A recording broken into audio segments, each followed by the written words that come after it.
MTA International, reaching the corners of the earth.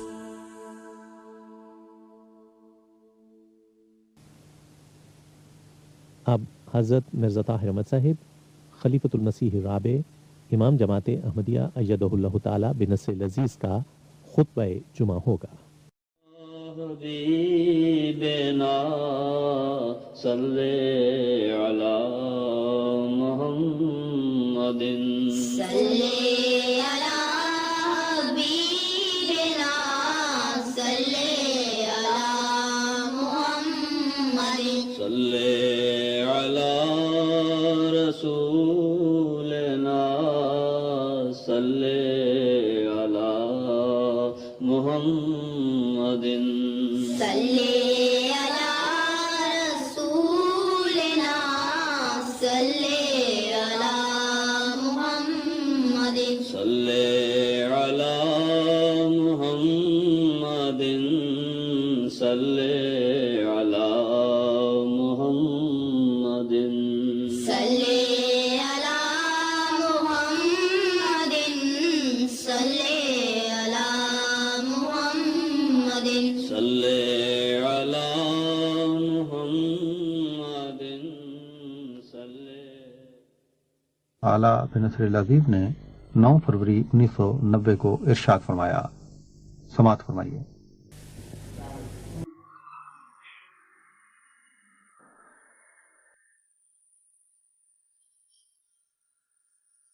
السلام علیکم ورحمۃ اللہ، اذان دے دیں۔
أشهد أن لا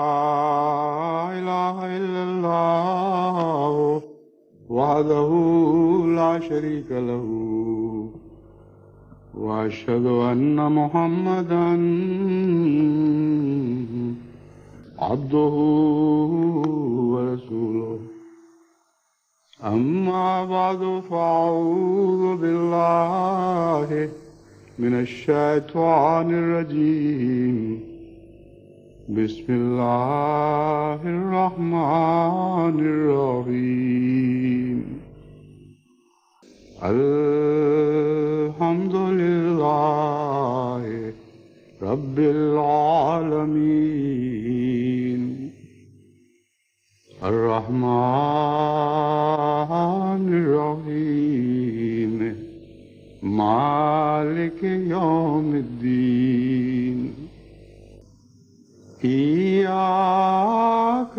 نعبد وإياك نستعين اهدنا الصراط المستقيم صراط الذين أنعمت عليهم غير المغضوب عليهم ولا الضالين يوم تبدل الأرض غير الأرض والسماوات وبرزوا لله الواحد القهار. سورہ ابراہیم آیت 49. اس کا ترجمہ یہ ہے کہ وہ زمانہ یاد کرو جب کہ زمین تبدیل کر دی جائے گی اس زمین سے بالکل مختلف حالت میں جس کو تم دیکھتے ہو. والسماوات ہو، اور اسی طرح آسمان بھی تبدیل کیے جائیں گے. للہ الواحد وبرزوا للہ الواحد القہار، اور لوگ جوق در جوق خدائے واحد اور قہار کے لیے نکل کھڑے ہوں گے. یعنی وہ تبدیلیاں توحید کی طرف لے جانے والی تبدیلیاں ہوں گی، خواہ وہ زمین پہ واقع ہونے والی تبدیلیاں ہوں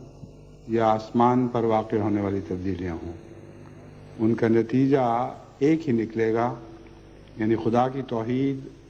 آسمانوں پر بھی قائم ہوگی اور زمین پر بھی قائم ہوگی، اور کثرت سے قومیں توحید کا رخ اختیار کریں گی. یہ وہ قرآن کریم کی پیشگوئی ہے جس کا اس زمانے سے بڑا گہرا تعلق ہے. اور جماعت احمدیہ کے سپرد یہ عظیم الشان خدمت کی گئی ہے کہ ان تبدیلیوں کو جل تر لانے میں اپنی تمام تر قوتیں صرف کر دیں. جن تبدیلیوں کو خدا تعالیٰ نے مقدر فرما دیا ہے، لیکن خدا تعالیٰ کی تقدیریں ہمیشہ اسی طرح ظاہر ہوا کرتی ہیں کہ بعض قوموں کو یہ توفیق ملتی ہے کہ وہ تقدیر کے رخ پر چلنے والی ہواؤں کے ساتھ چلتے ہیں، اور ان تبدیلیوں کو جن کی پیشگوئیاں کی جاتی ہیں رونما کرنے میں بہت گہرا کردار ادا کرتے ہیں، بہت ٹھوس کردار ادا کرتے ہیں. اور پھر خدا تعالیٰ کے فضل اور رحمت کے ساتھ فتح نمایاں کی کلید ان کو تھمائی جاتی ہے، اور ان کے ذریعے یہ پاک تبدیلیاں رونما ہوتی ہیں. اس زمانے میں جیسا کہ میں نے بیان کیا ہے، اللہ تعالیٰ نے جماعت احمدیہ کو ان پاک تبدیلیوں کے لیے ذریعہ بنانے کا فیصلہ کر لیا ہے. یہ تقدیر الہی ہے جسے کوئی تبدیل نہیں کر سکتا. اس تقدیر کے مطابق تدبیر اختیار کرنا اب یہ ہمارا کام ہے، اور دعاؤں سے یہ کوشش کرنی چاہیے کہ اللہ تعالیٰ ہمارے گناہوں کو معاف فرماتے ہوئے، ہماری کمزوریوں سے درگزر فرماتے ہوئے، ہماری ناطاقتی پر رحم کی نظر ڈالتے ہوئے ہمیں اس بات کی توفیق عطا فرمائے کہ یہ عظیم الشان انقلاب جس کا قرآن کریم میں ذکر فرمایا گیا ہے یہ ہمارے ہی ذریعے رونما ہو. 2-2.5 سال پہلے کی بات ہے، جلسہ سالانہ UK پر میری ایک نظم پڑھی گئی تھی جس کا پہلا شعر یہ تھا کہ دیار مغرب سے جانے والوں، دیار مشرق کے باسیوں کو کسی غریب الوطن مسافر کی چاہتوں کا سلام کہنا. اس میں 2 شعر ایسے بھی تھے جو پیشگوئی کا رنگ رکھتے تھے لیکن الہامی نہیں تھے. نیک تمناؤں کا اظہار خدا تعالیٰ کی تائید پر بھروسہ کرتے ہوئے پیشگوئی کے رنگ میں کیا گیا تھا. پہلا شعر ان 2 اشعار میں سے یہ تھا: ہمیں مٹانے کا زوم لے کر اٹھے ہیں جو خاک کے بگولے، خدا اڑا دے گا خاک ان کی، کرے گا رسوائے عام کہنا. تو جماعت احمدیہ نے دیکھ لیا کہ کس طرح اللہ تعالیٰ نے ہماری توقعات سے بڑھ کر پوری شان اور صفائی کے ساتھ اس نیک تمنا کو جو پیشگوئی کا رنگ رکھتی تھی پورا فرما دیا. دوسرا شعر یہ تھا: بساط دنیا الٹ رہی ہے، حسین اور پائیدار نقشے جہان نو کے ابھر رہے ہیں، بدل رہا ہے نظام کہنا. اس میں تمام دنیا سے متعلق ایک پیشگوئی تھی جو جیسا کہ میں نے بیان کیا ہے ایک تمنا تھی جو پیشگوئی کا رنگ اختیار کر گئی، لیکن اللہ کی ذات پر توکل تھا کہ وہ اسی طرح دنیا کو دکھا دے گا. اور جیسا کہ ہمیں یقین ویسے بھی تھا، کیونکہ یہ وہ مضمون ہے جس کا تعلق در حقیقت قرآنی پیشگوئیوں سے ہے، اس آیت کریمہ سے ہے جس کی میں نے آپ کے سامنے تلاوت کی تھی. اس لیے اس بارے میں تو قطعاً کوئی شک کی گنجائش نہیں کہ ایسا ہونا تھا اور لازماً ہو کر رہنا تھا. جو میں نے تمنا کا اظہار شعر میں کیا اس سے مراد یہ تھی کہ یہ زمانہ قریب آ چکا ہے اور ہمارے دیکھتے میں یہ واقعات رونما ہونے شروع ہو جائیں گے، اور جماعت کو میں نے تسلی دلائی کہ ایسا ہونے والا ہے. بس اس رنگ میں اللہ تعالیٰ نے اپنی رحمت اور غیر معمولی شفقت کا اظہار فرماتے ہوئے ہماری توقع سے بھی جلدی ان باتوں کو دکھا دیا اور ان تبدیلیوں کی بنیادیں ڈال دیں. اس مضمون سے متعلق میں جماعت کو کچھ وضاحت کے ساتھ حالات کو سامنے رکھتے ہوئے نصیحت کرنا چاہتا ہوں. پہلی بات تو یہ ہے کہ جو عظیم الشان اور حیرت انگیز تبدیلیاں بڑی تیزی کے ساتھ دنیا میں رونما ہو رہی ہیں، ان تبدیلیوں کو جہان نو کی کا نقشے قرار نہیں دیا جا سکتا. ان تبدیلیوں کا اس شعر کے پہلے حصے سے تعلق ہے جو یہ ہے کہ الٹ رہی ہے بساط دنیا. جو تبدیلیاں آپ کو روس میں یا دیگر مشرقی یورپ کے ممالک میں ہوتی ہوئی دکھائی دے رہی ہیں، ان پر یہ امید نہ لگائیں کہ یہ ایک نئے نقشے کی بنیادیں ڈالی جا رہی ہیں. یہ پرانے نظام کو تباہ کیا جا رہا ہے. جو عظیم نظام ایک دنیا کے فلسفی نے خدائی نظام کے مقابل پر بنایا تھا، یہ اس کے انہدام کا دور ہے. اس لیے محض ان تبدیلیوں کو جہان نو کا نقشہ سمجھ کر خوشی کے نعرے لگانا درست نہیں ہے. ان تبدیلیوں سے متعلق ابھی تک انسان، اور جب میں انسان کہتا ہوں تو مراد ہے انسانوں میں سے وہ دانشور جن کے ہاتھوں میں دنیا کی بڑی بڑی قوموں کی باغیں تھمائی گئی ہیں، وہ انسان بھی ان تبدیلیوں کے متعلق ابھی تک یقین سے نہیں کہہ سکتا کہ ان کے نتیجے میں کیا ہونے والا ہے. شروع میں ہر ایک نے خوشی سے تالیاں بجائیں اور بڑے دعوی کیے کہ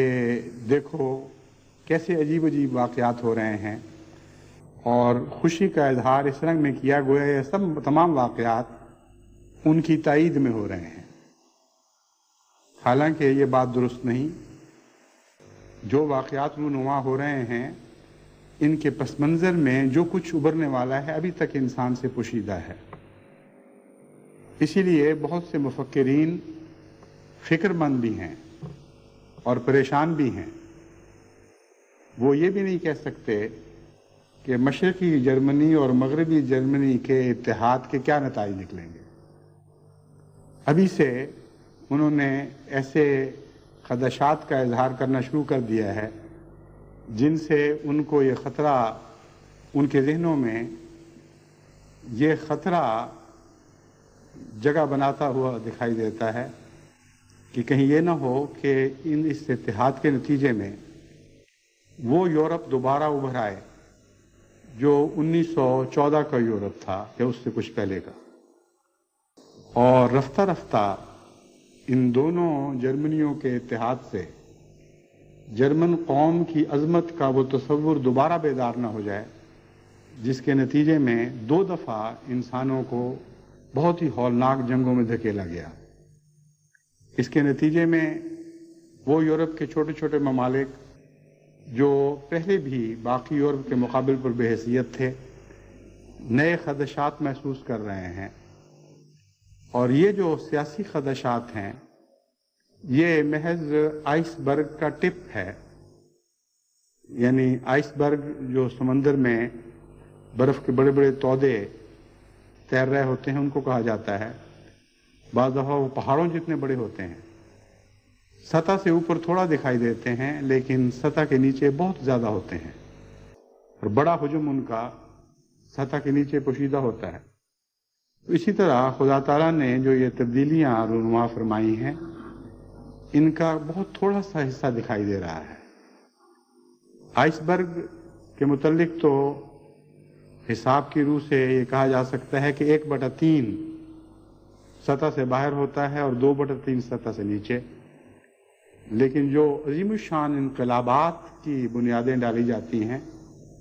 ان پر عمارت خواہ کتنی بلند تعمیر ہونی ہو، شروع میں بنیادیں بہت گہری ہوتی ہیں اور سطح پر نظر آنے والا حصہ بہت ہی معمولی ہوتا ہے۔ ان تبدیلیوں کے نتیجے میں کئی قسم کے تبدیلیوں کے سلسلے شروع ہونے والے ہیں۔ اقتصادی لحاظ سے کئی قسم کے خطرات تیسری دنیا کو درپیش ہوں گے، کئی قسم کے خطرات آزاد دنیا کو درپیش ہوں گے اور ترقی یافتہ دنیا کو درپیش ہوں گے۔ مشرق اور مغرب کے امتزاج سے، یعنی مشرقی جرمنی اور مغربی جرمنی کے امتزاج سے بہت سا ایسا صاحب فن مزدور مغربی جرمنی کے ہاتھ میں آ جائے گا جو کیپٹل کی کمی کی وجہ سے اپنے فن کو دولت میں تبدیل نہیں کر سکتا تھا، اور بڑے بڑے سائنسدان، صاحب دماغ سائنسدان جن کی سائنس کی کوئی قدر نہیں تھی، ان کو ایک ایسا ترقی یافتہ صنعتی ملک ہاتھ آ جائے گا جس میں وہ اپنے سائنسی جوہر کو خوب کھل کھیل کر دکھا سکیں گے، اور بڑی عمدگی کے ساتھ اپنے دماغ کو مغربی جرمنی کی ترقی یافتہ صنعت کے ساتھ ملا کر، جسے انگریزی میں کہتے ہیں ویڈ کرنا، یعنی گویا شادی ہو گئی ایک دماغ کی ایک صنعت کے ساتھ۔ اس شادی کے نتیجے میں جیسے بچے پیدا ہوتے ہیں، اس طرح جب دماغ ترقی یافتہ صنعتوں کے ساتھ امتزاج کرتے ہیں تو نئی نئی چیزیں پیدا ہوتی ہیں۔ یہ سارے ایسے واقعات ہیں جو لازماً رونما ہونے والے ہیں، اور انگلستان جیسا ملک جو ابھی بھی یورپ کے مقابل پر دن بدن تھوڑی حیثیت اختیار کرتا چلا جاتا ہے اور بے حقیقت ہوتا جا رہا ہے، اس کے خدشات اور بھی زیادہ بڑھ جاتے ہیں کہ جب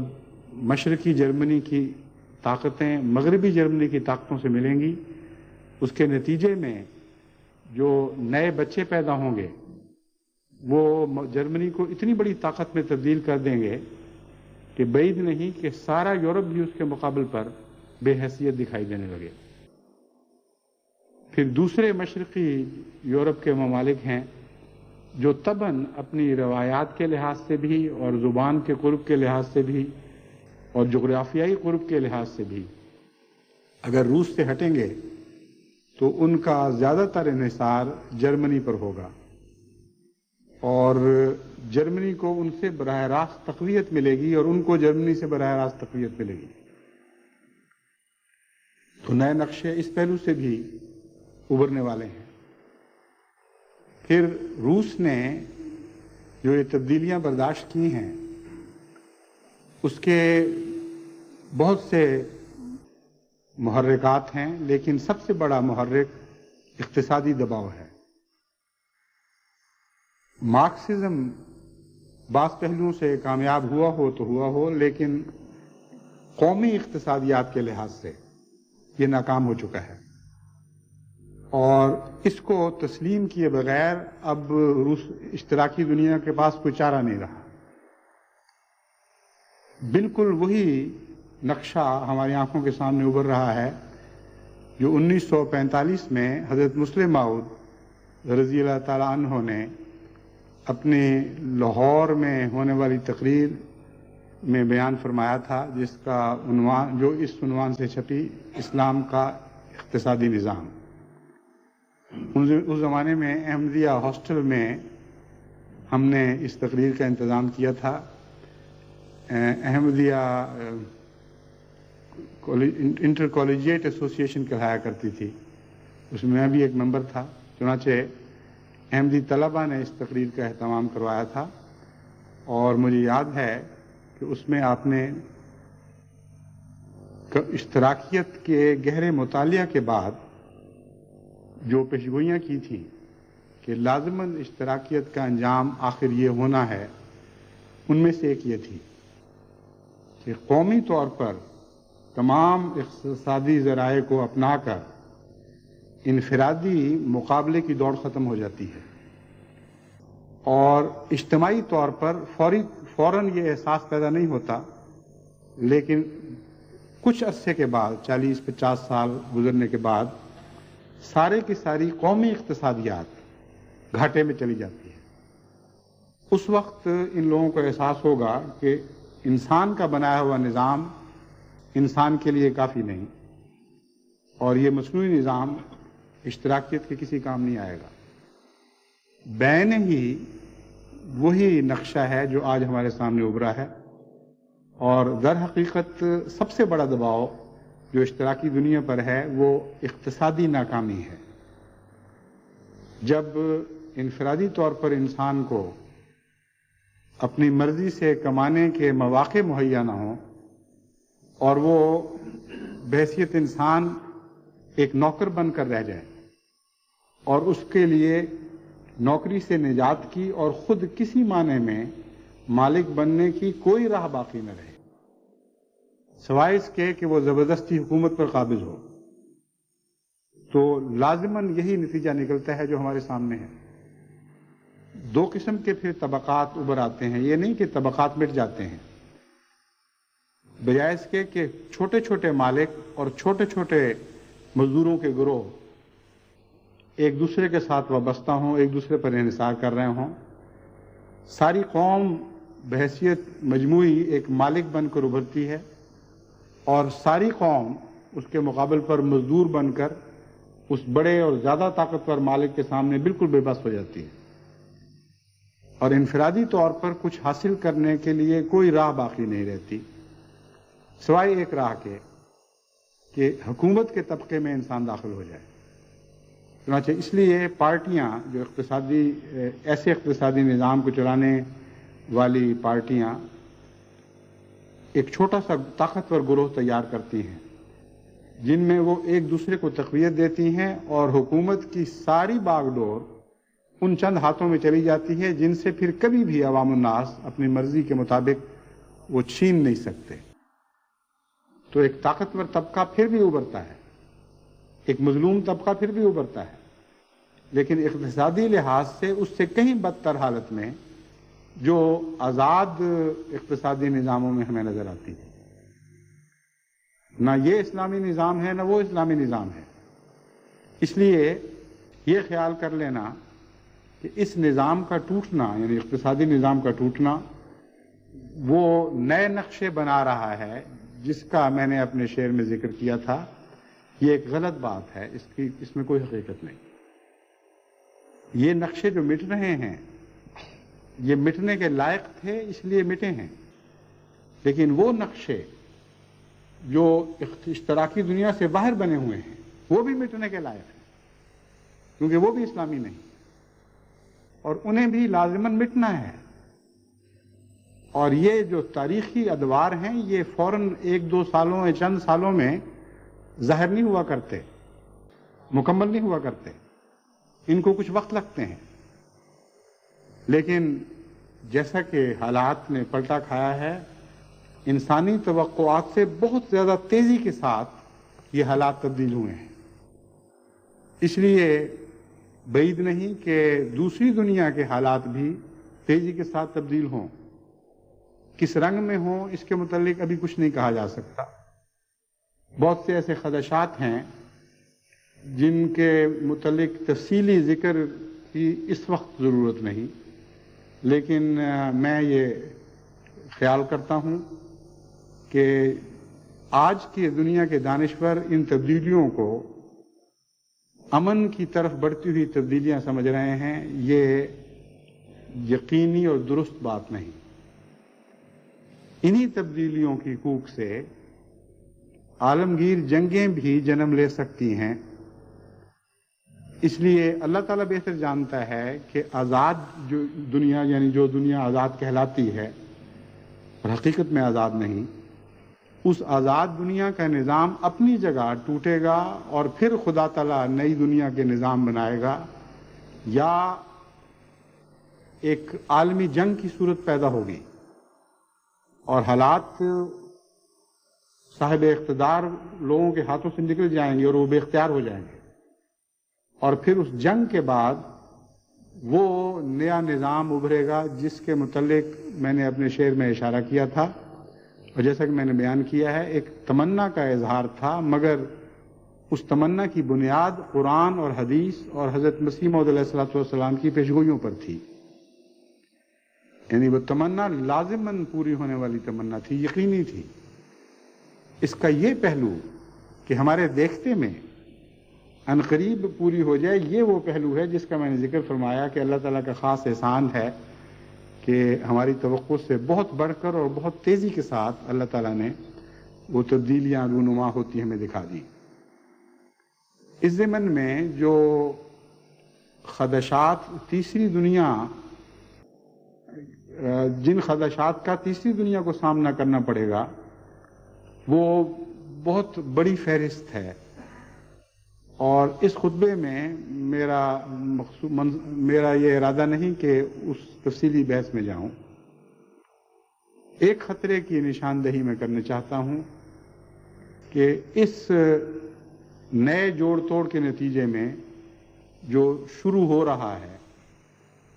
عالم اسلام کے لیے کئی قسم کے خطرات رونما ہوں گے۔ ایک لمبے عرصے تک مسلمان حکومتوں سے بعض مغربی ملک اس طرح کھیلتے رہے کہ ان کے اندر جو تشدد کے رجحانات تھے ان کو انہوں نے خود ہوا دی، اور دوستیاں ایسے ملکوں سے کی جو اسلام کے نام پر تشدد کے قائل تھے، اور ان کی پشت پناہیاں کیں، ان کو ہتھیار مہیا کیے، ان کی سیاست کے رخ متعین کیے،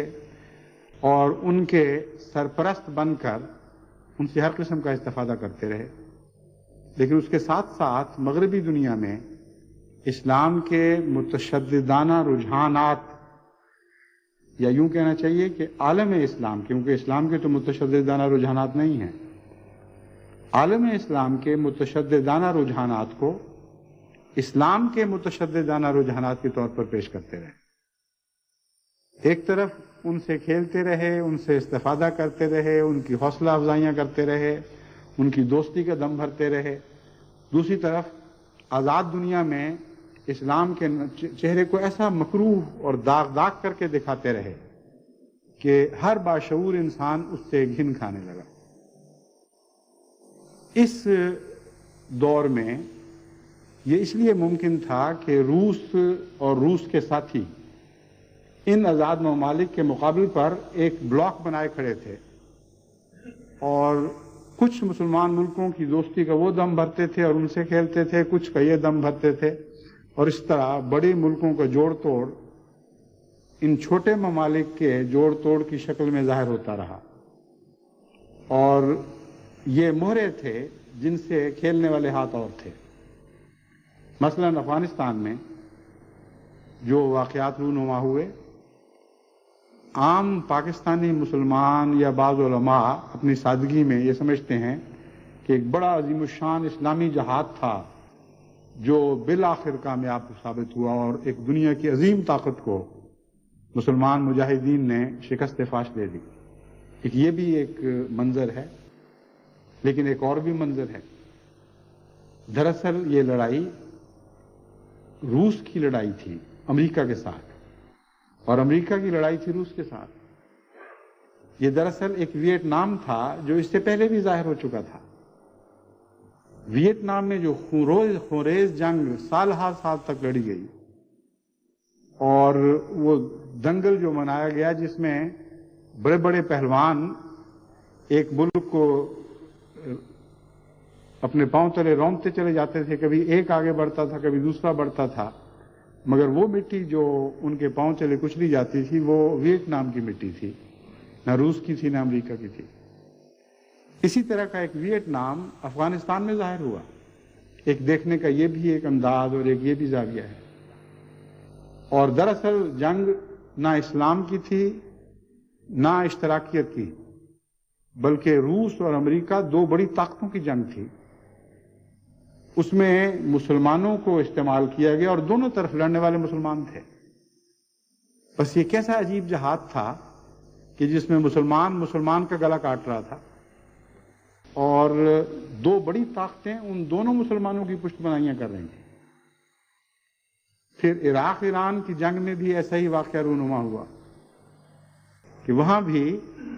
جہاد کے نام پر جو انتہائی خونریز اور بے مقصد جنگ لڑی گئی، وہ جنگ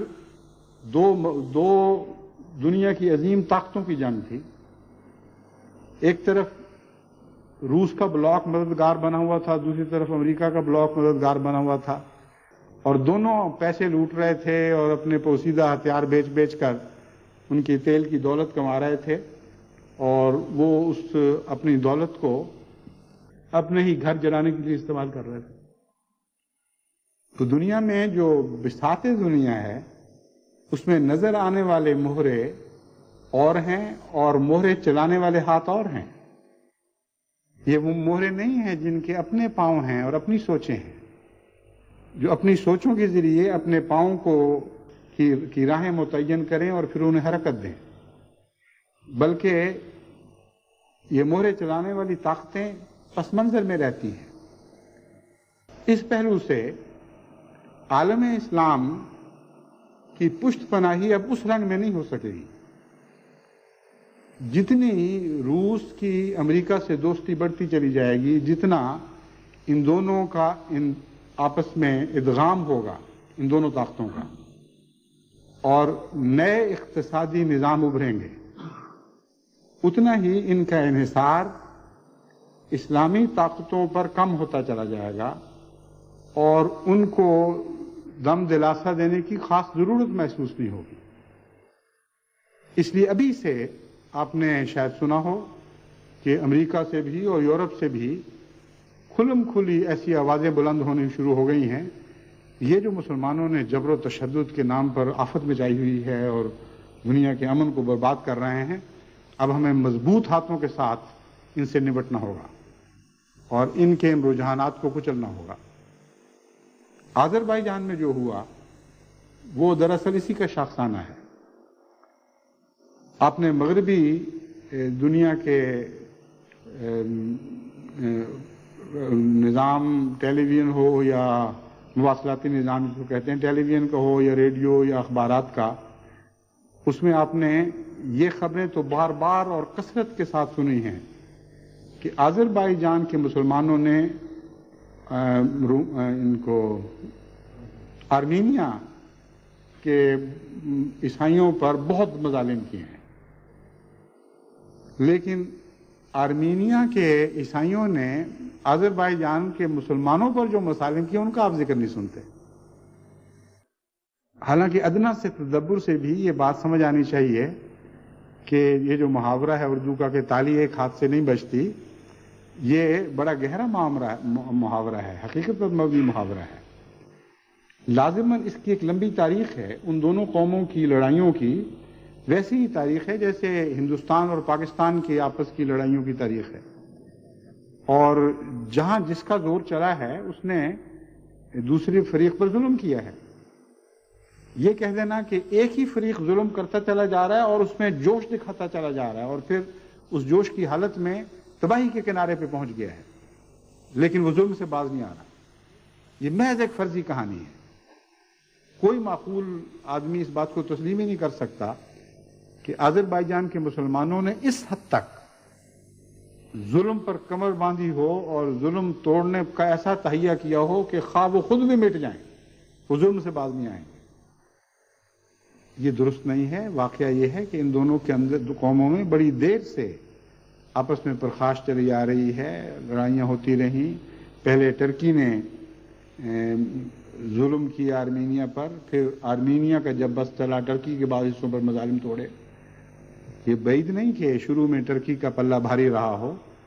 لیکن بعد ازاں کیونکہ یہ وہی ممالک ہیں جو روسی اقتدار کے نیچے چلے گئے تھے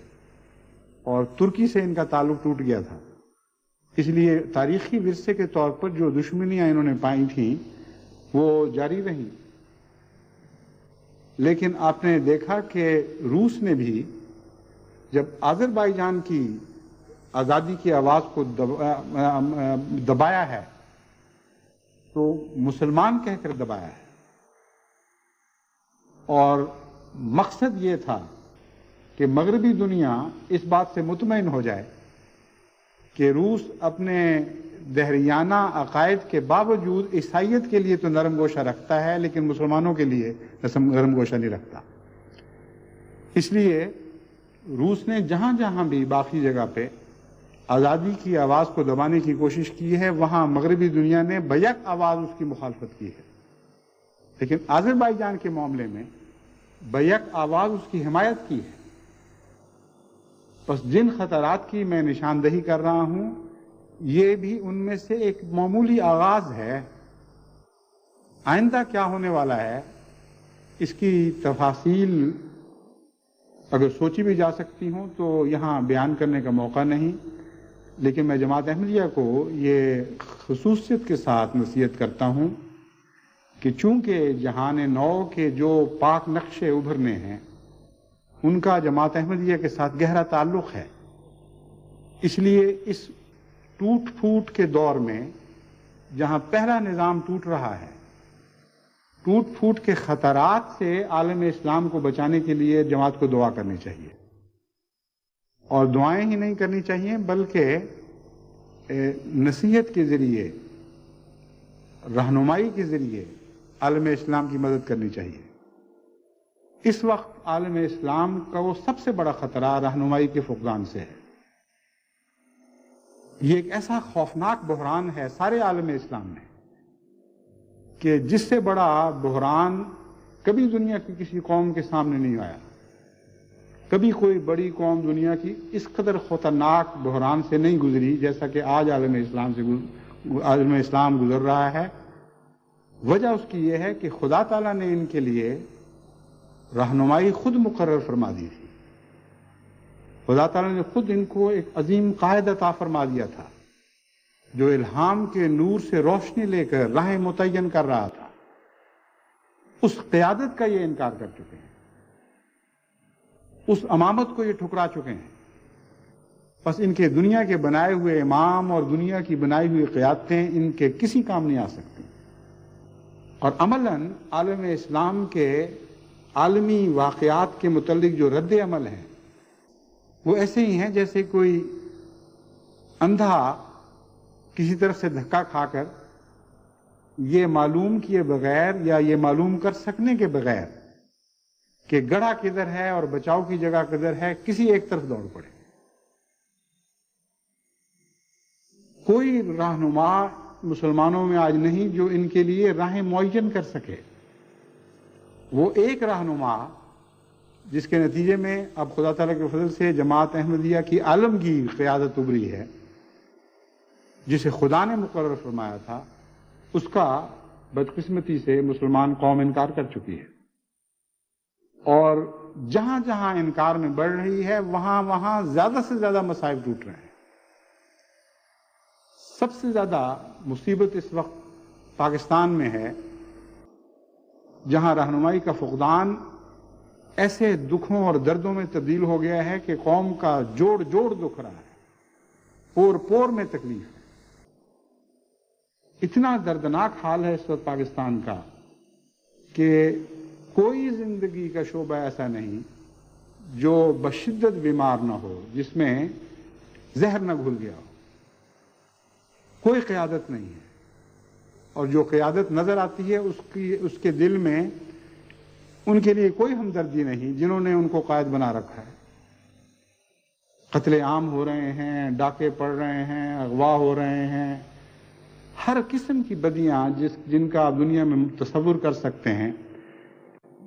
جو خدا خوفی کے بغیر پیدا ہوا کرتی ہیں،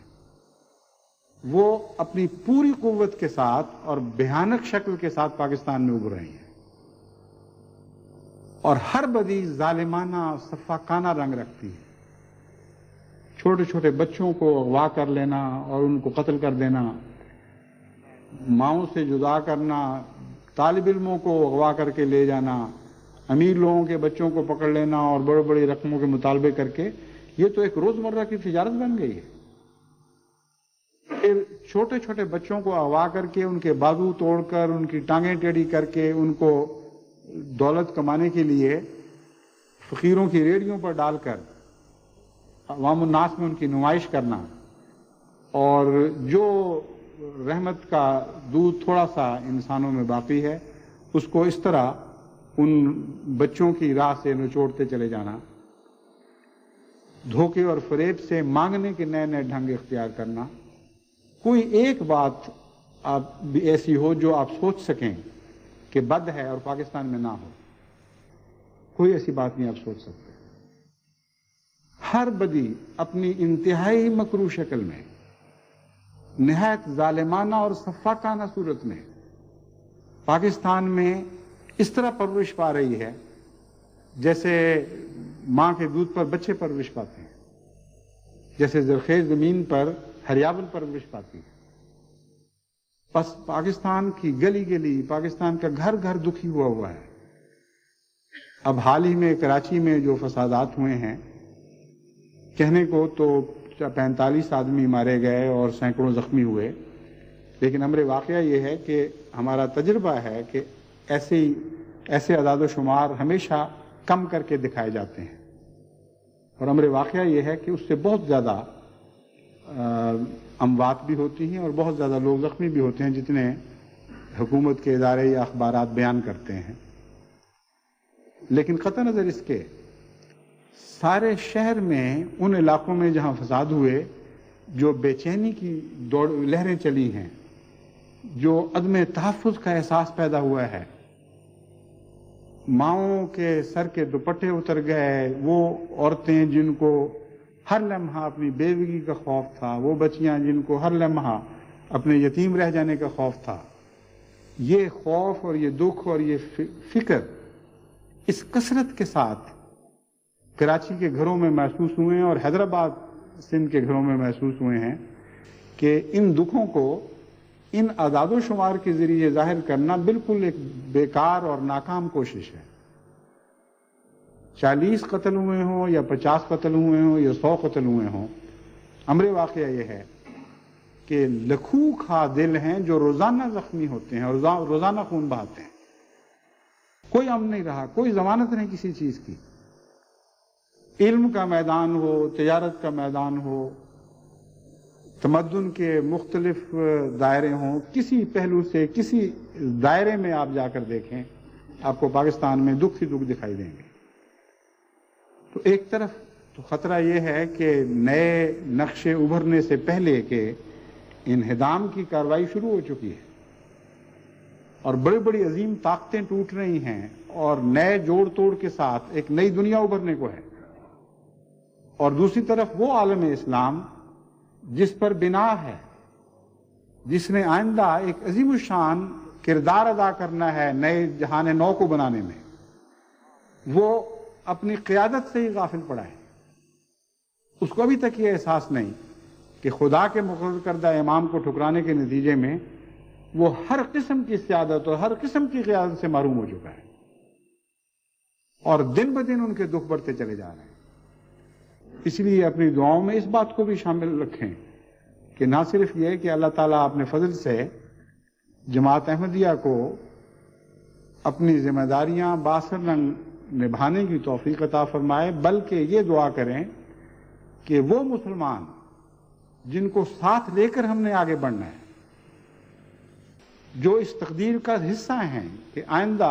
نئے جہان کی بنا انہوں نے ڈالنی ہے، ان کو اللہ تعالیٰ ہلاکت سے محفوظ رکھے۔ اگر یہ مسلمان نہ رہیں تو پھر ہمارے پاس وہ کون سی قوم ہوگی جس کو لے کر ہم آگے بڑھیں گے؟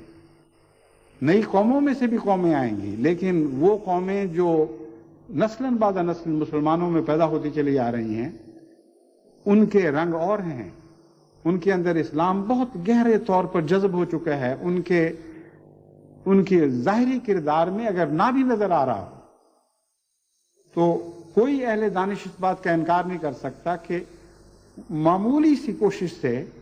ان کی صفائی ہو سکتی ہے، ان کے اندر اسلامی اخلاق کو دوبارہ قائم کیا جا سکتا ہے، کیونکہ ایمان کی گہری جڑیں ابھی تک ان میں موجود ہیں۔ اسلامی معاشرہ ان کے لیے اجنبی نہیں ہے، کوئی ایسے تمدنی رجحانات ان کے نہیں ہیں جو اسلام کے نافذ ہونے کی راہ میں ایک ٹھوس مدافعت دکھائیں۔ لیکن مغربی قوموں میں اگر آپ نے تیزی سے اسلام پھیلا بھی دیا تو اس کے نتیجے میں ان کی اپنی تہذیب ہے، ان کا اپنا تمدن ہے، جس کا ایک بڑا حصہ نہ صرف یہ کہ غیر اسلامی ہے بلکہ اسلام کی روح سے ٹکرانے والا ہے۔ یہ آسان کام نہیں ہے کہ ان کے دل اپنے تمدن اور اپنی تہذیب سے توڑ کر اسلامی تمدن اور اسلامی تہذیب کو اپنانے کی طرف مائل کیے جا سکیں۔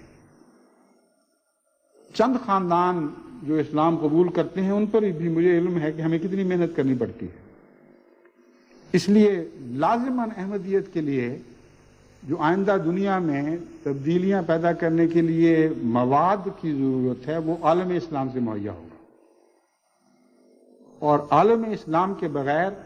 ہم عظیم الشان انقلاب برپا نہیں کر سکتے۔ اس لیے علماء کی اگرچہ لاکھ یہ کوشش ہے کہ جماعت احمدیہ کو عالم اسلام سے توڑ کر الگ پھینک دیا جائے، لیکن کسی قیمت پر بھی جماعت احمدیہ نے عالم اسلام سے جدا نہیں ہونا اور ان کے مظالم کو منتقمانہ رد عمل کے طور پر اپنے دلوں میں پیدا نہیں ہونے دینا۔ یاد رکھیں اس بات کو، جب بھی آپ کا دل مسلمان ظالموں کے خلاف انتقامی جذبات سے بھرے گا، وہیں آپ کی شکست کے آثار شروع ہو جائیں گے۔ یہ وہ قوم ہے جس قوم میں زندگی کے آثار آج بھی موجود ہیں۔ آئندہ انقلابات کی بنیادیں مسلمان عوام سے اٹھائی جائیں گی، اور لازماً جماعت احمدیہ کو ان کے دل جیتنے ہیں۔ آج نہیں تو کل، کل نہیں تو پرسوں، لازماً یہ وہ دل ہیں جن کو جماعت احمدیہ کے لیے بنایا گیا ہے۔ جماعت احمدیہ ان کو جیتے گی، اور پھر حضرت اقدس محمد مصطفیٰ صلی اللہ علیہ وآلہ وسلم کا برپا کردہ انقلاب اثر نو تمام عالم میں برپا کیا جائے گا۔ بس اس بات کو ہمیشہ پلے باندھے رکھیں، کبھی بھی مسلمان بھائیوں کے مظالم کے نتیجے میں دل برداشتہ اس رنگ میں نہ ہوں کہ آپ کے دل سے بد دعائیں نکلنی شروع ہوں، جلد بازی میں آپ کہنے لگیں کہ آ گئی سزا، اب یہ پکڑے جائیں گے، اب یہ مار کھائیں گے۔ جہاں یہ بات ہوئی وہاں یہ سمجھ لیں کہ آپ کا اپنا جسم فالج زدہ ہو رہا ہے۔ جن پر آپ کی بنا تھی وہ اعضاء اگر مفلوج ہو جائیں تو آپ نے دنیا میں کام کیا کرنے ہیں؟ بس آپ نے ہرگز کسی قیمت پر عالم اسلام سے جداگانہ شخصیت ان معنوں میں اختیار نہیں کرنی کہ آپ ان سے اپنے وجود کو اس طرح الگ سمجھیں کہ ان کی ہمدردیاں، ان کے سکھ اور ان کے دکھ آپ کے سکھ اور دکھ نہ رہیں،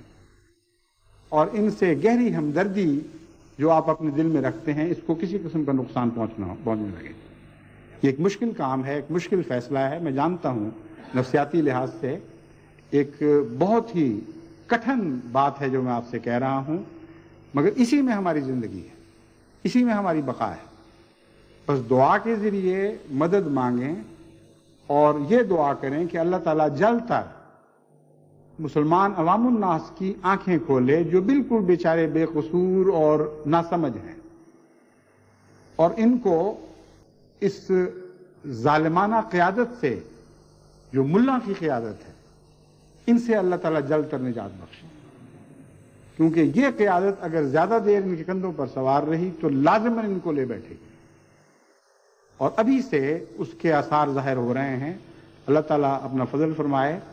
اور جماعت احمدیہ کو اپنی ذمہ داریوں کو، اپنے پیش آمدہ خطرات کو،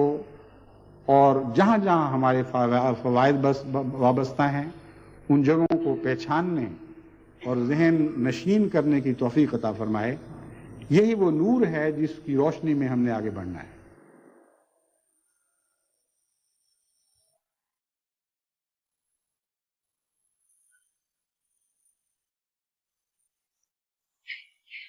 الحمد للہ نحمده ونستعینه ونستغفره ونؤمن به ونتوکل علیہ ونعوذ باللہ من شرور انفسنا ومن سیئات اعمالنا من یهده اللہ فلا مضل له ومن يضلله فلا هادي له ونشهد أن لا إله إلا الله وحده لا شريك له ونشهد أن محمدا عبده ورسوله عباد الله رحمكم الله ان اللہ یامر بالعدل والإحسان وإیتاء ذی القربى وینہی عن الفحشاء والمنکر والبغی یعظکم لعلکم تذکرون اذکروا اللہ یذکرکم وادعوہ یستجب لکم وَلَذِكْرُ اللَّهِ أَكْبَرُ